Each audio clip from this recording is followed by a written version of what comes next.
Edited YouTube videos are a dangerous thing. Cherry-picked content and scenes can deceive you into thinking that something not that great is actually really powerful. And here we have a prime example.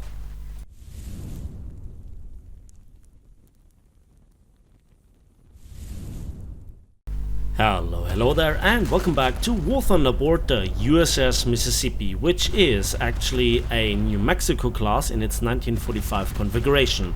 It is in the US Tech Tree as a winter event reward from the 2023-2024 season at battle rating 7.0 and rank 6, and therefore is in theory a great talisman candidate, especially because at some point we will see the rank 7 in naval forces, but that might just take a few more patches, and then we will undoubtedly see extremely priced rank 6 premiums. So when you have the chance to pick it up on the marketplace for 20-30 Gaijin coins, this might be a good deal, at least on paper. Now there are many good things to talk about this ship. It first of all looks really good.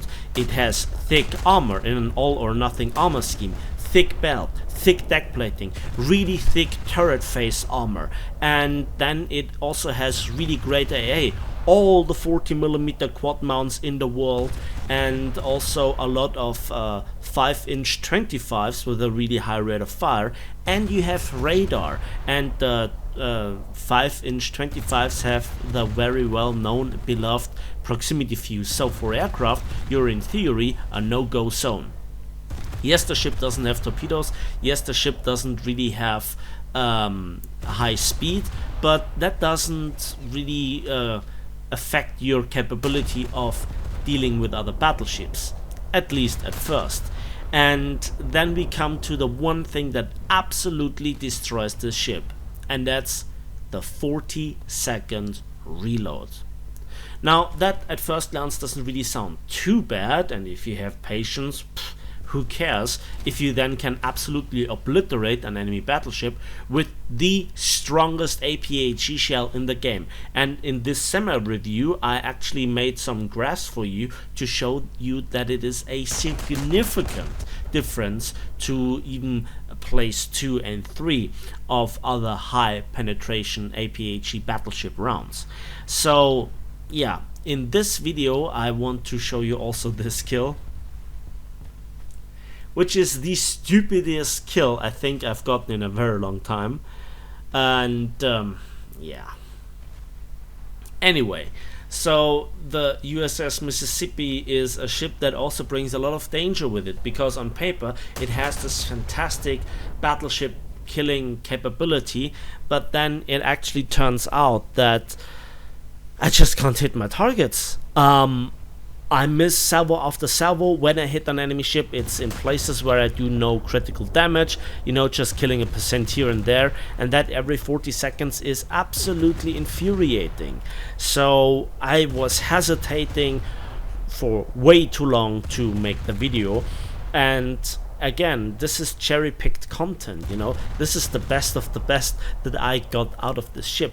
Maybe I was really unlucky. Maybe I was affected way too much by the lack of tracers of the main battery shells after 4 kilometers, which other battleships don't seem to have that issue. So I do not really precisely know where my shells land, which, you know, helps not a lot in correcting then your fire.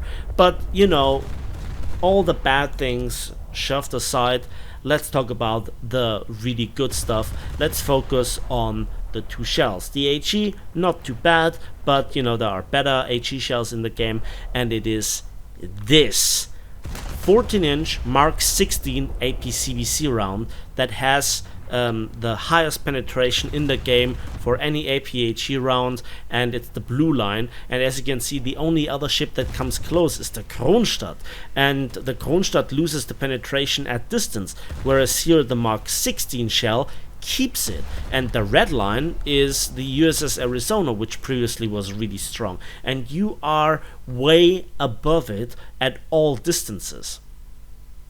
But as you can see in the background, you also die really quickly. Even if you try to angle, and then there are salvos like these. That was a full salvo, perfectly aimed at the enemy battleship, and it just hit nothing of value.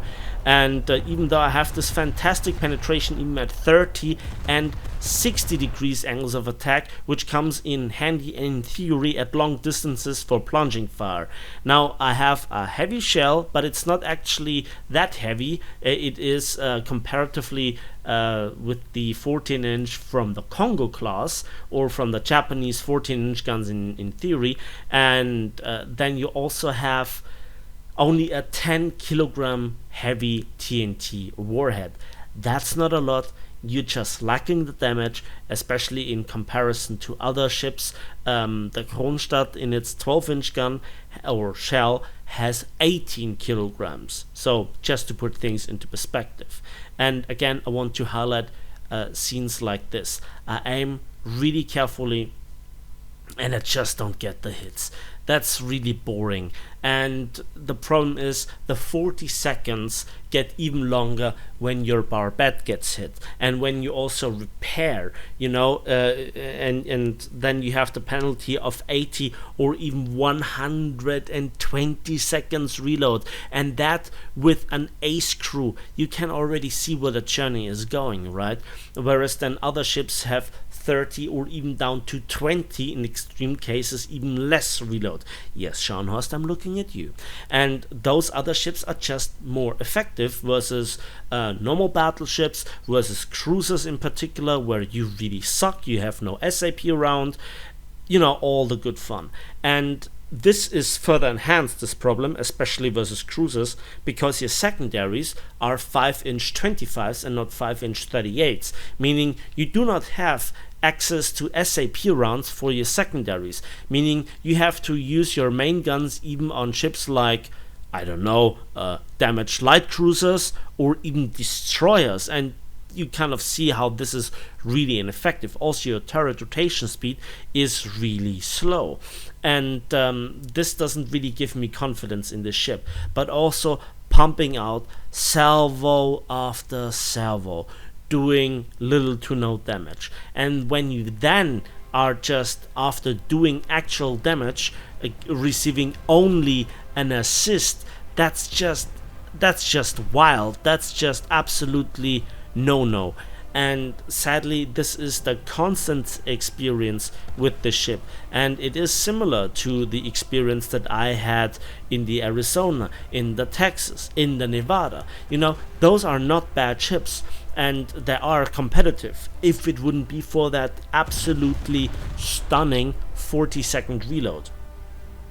It's just that the game mechanics enhance that time gap effectively.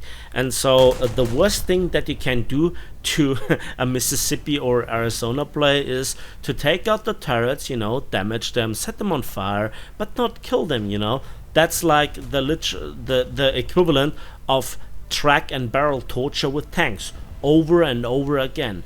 And that's just not fun. You have all the penetration in the world, but you don't even need that much penetration. If you can't hit the targets at all, or the sections of the ship where you need to do the damage, it's absolutely wild. I cannot stand this, and it's the same experience over and over again. So I would love to love this ship, but it's really hard. It has the looks, it has on paper the performance, and honestly I think that the time's maybe not just right.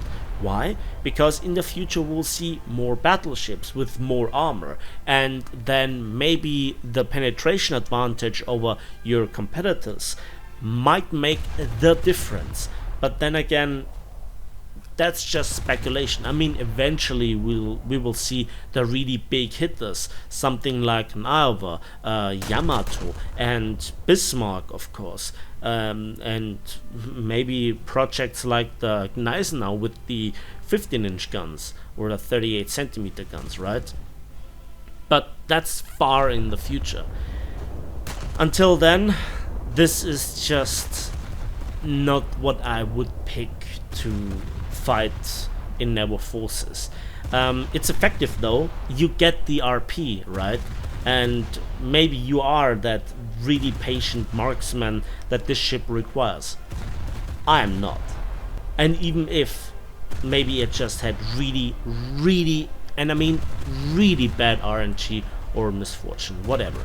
And honestly, that's all that there is to say. I hope you enjoyed the video nonetheless, you found it informative.